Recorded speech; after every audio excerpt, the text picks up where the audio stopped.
अपने इष्ट देव श्री हनुमान जी महाराज को प्रणाम करके आरंभ करता हूँ आज का कार्यक्रम। श्री हनुमान जी महाराज के सिद्धपीठ स्थान सालासर धाम राजस्थान से मैं डॉक्टर अमित कुमार दाधीच आपका इस कार्यक्रम में स्वागत करता हूँ। कब होगी शादी, इस टॉपिक पर हमारी वीडियो सीरीज़ चल रही है और उस सीरीज़ का थर्ड पार्ट लेकर आज आप लोगों के सम्मुख उपस्थित हूँ। इस सीरीज़ के सभी पार्ट्स देखने के लिए आप नीचे डिस्क्रिप्शन बॉक्स में दिए गए लिंक पर क्लिक कर सकते हैं या कमेंट बॉक्स में दिए गए लिंक पर भी क्लिक कर सकते हैं। जन्म कुंडली देखते हुए कुछ स्टेप्स को फॉलो करके आप यह निकाल सकते हैं कि जातक की शादी कब होगी। इस विषय पर पिछले 2 वीडियोज़ में हमने काफ़ी बातें की। यदि आपने वह वीडियोज़ नहीं देखे हैं तो उन्हें ज़रूर देखिए, क्योंकि यदि आप कोई भी स्टेप मिस करेंगे तो टाइमिंग ऑफ मैरिज निकालने में मिस्टेक हो जाएगी। पिछले कार्यक्रम में हमने बात की छोटी उम्र में विवाह होने के योगों के बारे में। इस वीडियो में हम बात करने जा रहे हैं उचित उम्र में विवाह होने के योगों के बारे में। उचित उम्र का क्या अर्थ है?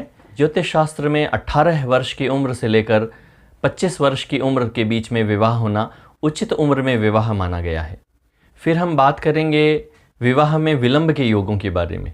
विलंब का अर्थ ज्योतिष शास्त्र में यह लिया गया है कि 26 वर्ष की उम्र से लेकर 35 वर्ष की उम्र के बीच में यदि विवाह होता है तो वह विवाह में विलंब का योग है। और इसके बाद बात करेंगे एक छोटे से नियम की, मिथुन और कन्या लग्न के ऊपर वह नियम लागू होता है। तो आइए शुरू करते हैं। उचित उम्र में विवाह के जितने भी योग आपको बताए जाएंगे, सब में एक बात आप पूरी ध्यान रखिएगा कि योग बनाने वाले ग्रह निर्बल नहीं होने चाहिए। योग बनाने वाले ग्रह क्रूर ग्रहों से पीड़ित नहीं होने चाहिए। और लग्न, लग्नेश, सप्तम, सप्तमेश और शुक्र ये बलवान होने चाहिए। देखिए, यह एक जनरल रूल है कि लग्न, लग्नेश, सप्तम भाव, सप्तमेश और शुक्र ये जितने कमज़ोर होंगे, जितना ही क्रूर ग्रहों का प्रभाव इनके ऊपर होगा, उतना ही विवाह में विलंब होता जाएगा। और ये जितने बलवान होंगे उतना ही विवाह शीघ्र होने के योग बनेंगे। इस जनरल रूल के अलावा भी कुछ योग बताए गए हैं कि वह योग होने पर जातक या जातिका का विवाह छोटी उम्र में हो जाता है या उचित उम्र में होता है या विवाह में विलंब होता है। वैसे तो ज्योतिष शास्त्र में बहुत सारे योगों का वर्णन किया गया है, लेकिन इस कार्यक्रम में हम उन्हीं योगों की चर्चा करेंगे जिन्हें हमने प्रैक्टिकली एकदम सही जाते देखा है, यानी जो योग हमारे अनुभूत हैं, जिन्हें हमने बहुत सारी जन्म कुंडलियों में सही पाया है। यदि आप इन सब योगों को एक जगह लिख लें और किसी भी जन्म कुंडली का जब विवाह का समय निकालें तो एक एक करके सभी योगों को चेक कर लें कि कौन कौन से योग कुंडली में बन रहे हैं। कई बार ऐसा भी हो सकता है कि छोटी उम्र में विवाह का योग भी बन रहा है और विवाह में विलंब का योग भी बन रहा है। तो उस स्थिति में यह देखना चाहिए कि किस योग का बल ज़्यादा है, किस योग को बनाने वाले ग्रह ज़्यादा बलवान हैं, उस योग का प्रभाव ज़्यादा होगा। तो आइए अब बात करते हैं उचित उम्र में विवाह के योगों के बारे में। इन योगों में आपको यह अनुभव होगा कि लग्न, द्वितीय भाव, सप्तम भाव और एकादश भाव इनकी चर्चा बार बार आएगी, क्योंकि लग्न जो है इसका भी बड़ा गहरा संबंध है विवाह से, क्योंकि लग्न स्थान सप्तम स्थान से सप्तम पड़ता है, 7th हाउस से 7th हाउस है, तो इसलिए इसका संबंध भी विवाह से है। और सेकंड हाउस जो है वह परिवार का है ही, तो बिना पति या पत्नी के परिवार कैसे बन सकता है। और सप्तम भाव पति या पत्नी का होता ही है। और एकादश भाव को इसलिए लिया गया है, 11th हाउस को इसलिए लिया गया है क्योंकि एक तो वह इच्छाओं की पूर्ति का है, दूसरा विवाह होने पर लड़के को पत्नी का लाभ होता है और लड़की को पति का लाभ होता है, तो यह लाभ स्थान का संबंध है। उचित उम्र में विवाह के योगों के बारे में कुल मिलाकर मैं आपको 8 योग बताऊंगा। तो इसमें पहला योग है, जिस व्यक्ति की कुंडली में बलवान सप्तमेश किसी शुभ ग्रह के साथ लग्न, द्वितीय, सप्तम या एकादश स्थान में हो, उसका विवाह उचित समय पर हो जाता है। यानी 7th हाउस लॉर्ड किसी शुभ ग्रह के साथ, बेनिफिक प्लेनेट के साथ 1st हाउस में, 2nd हाउस में, 7th हाउस में या 11th हाउस में हो तो उसका विवाह उचित समय पर हो जाता है। दूसरा योग है जिसकी कुंडली में सप्तमेश बलवान हो, यानी 7th हाउस का लॉर्ड बलवान हो, तथा शुक्र केंद्र या त्रिकोण में हो, तो जातक का विवाह यथा समय हो जाता है। एक बार पुनः आपको याद दिला दूं कि इन सभी योगों में यह योग बनाने वाले ग्रह पाप ग्रहों से, क्रूर ग्रहों से पीड़ित नहीं होने चाहिए और ये ग्रह बलवान होने चाहिए। अब तीसरा योग देखिए, जिसके जन्म काल में शुक्र द्वितीय भाव में यानी 2nd हाउस में हो तथा लाभेश लाभ स्थान में यानी 11th हाउस में हो, उसका विवाह यथाशीघ्र हो जाता है। अब चौथा योग देखिए, जिसके जन्म समय में पाप प्रभाव रहित शुक्र चंद्रमा से 7वें स्थान में मित्र राशि में हो, उसका विवाह यथा समय होता है। अब पांचवा योग देखिए, जिसकी जन्म कुंडली में शुक्र केंद्र या त्रिकोण में हो तथा उससे 7th हाउस में शनि हो, तो कुछ रुकावटों के बावजूद भी यथा समय विवाह हो जाता है। अब छठा योग देखिए, बलवान सप्तमेश पार्वतांश में या पार्वत आदि शुभ वर्ग में हो तथा शुक्र लग्न द्वितीय सप्तम या एकादश स्थान में हो, तो विवाह में बाधा नहीं आती तथा उचित समय पर विवाह हो जाता है। इस योग को थोड़ा समझ लें। पार्वतांश में होने का अर्थ क्या है कि कोई ग्रह 6 वर्गों में, यह जो नवमांश है, दशमांश हैं, द्रेशकांड है, यह जो वर्ग बताए गए हैं, इनमें 6 वर्गों में अपनी स्वयं राशि में या उच्च राशि में या मूल त्रिकोण राशि में हों, तो उसे पार्वतांश में कहा गया है। और उससे ज़्यादा वर्गों में हो तो वह उतना ही ज़्यादा शुभ होता जाएगा।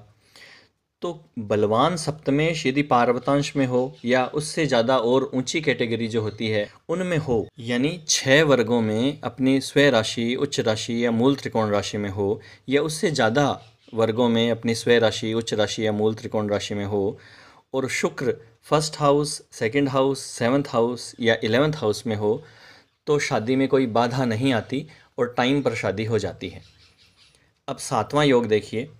7वां योग है, विवाह में विलंब कारक योग नहीं हो तथा शुभ ग्रह लग्न या सप्तम भाव के समीप हों, तो भी यथा समय विवाह हो जाता है।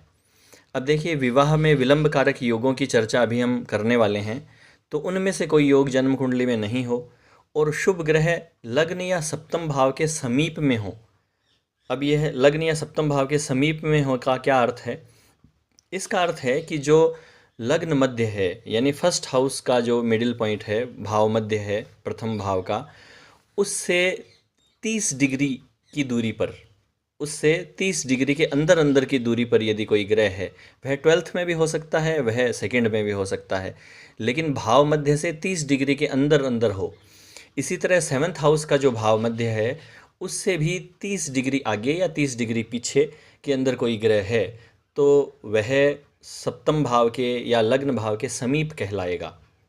अब वह ग्रह 6th हाउस में भी हो सकता है, वह 8th हाउस में भी हो सकता है, लेकिन उसकी डिग्रीज इतनी होगी कि वह 7th हाउस के मध्य की डिग्री से 30 डिग्री से ज़्यादा दूर नहीं होगा।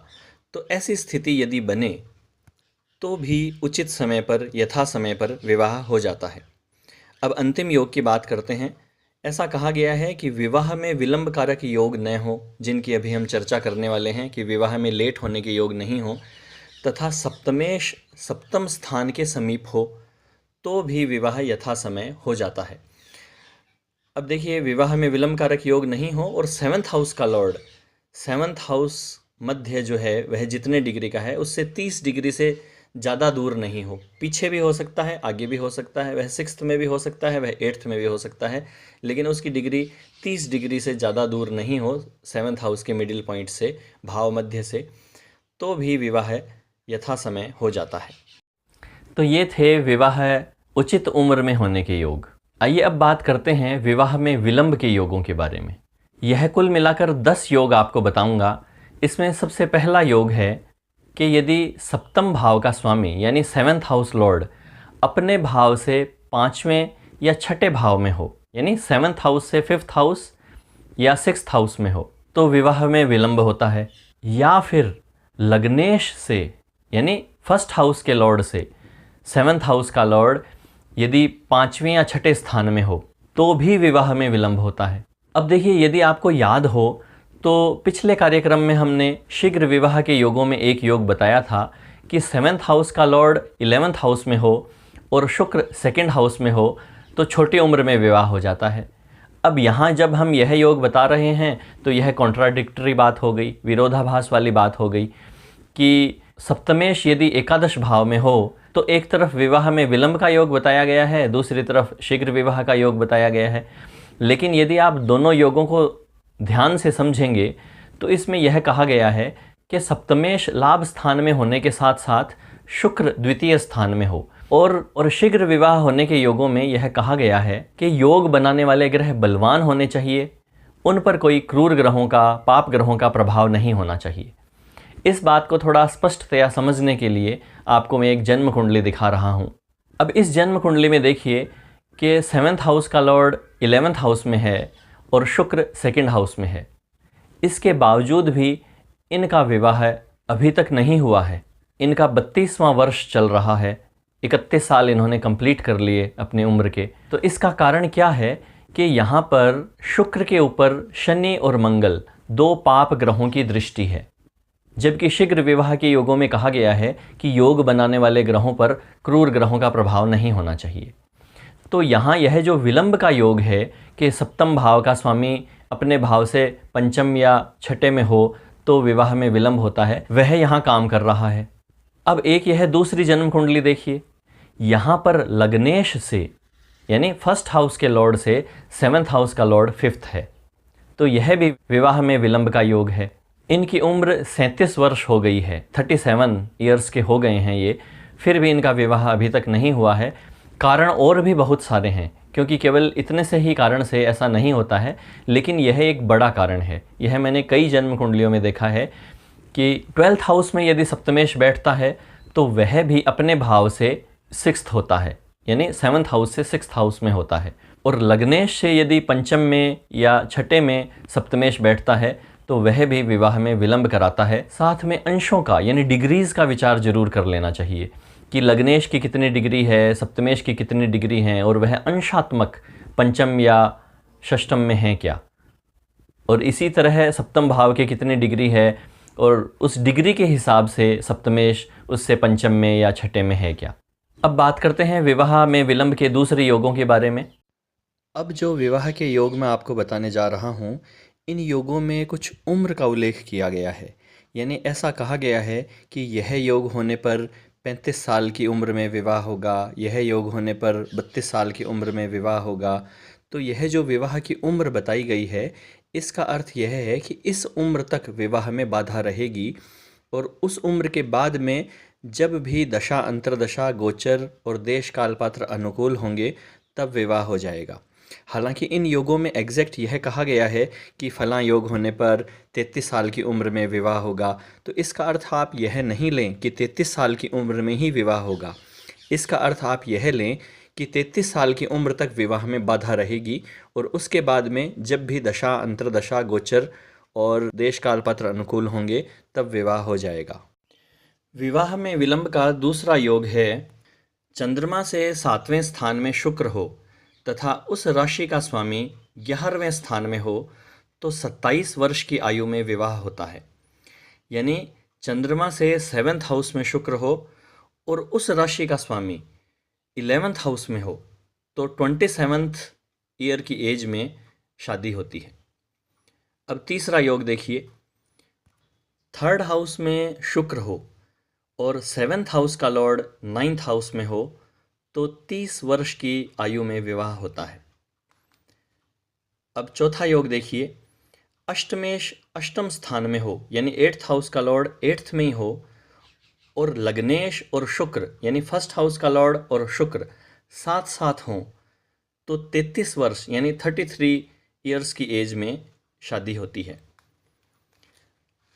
अब पांचवा योग देखिए, 3rd हाउस में शुक्र और 2nd हाउस में राहु हो तो 31st ईयर की एज में या 34th ईयर की एज में यानी 31 साल की उम्र में या 34 साल की उम्र में शादी होती है।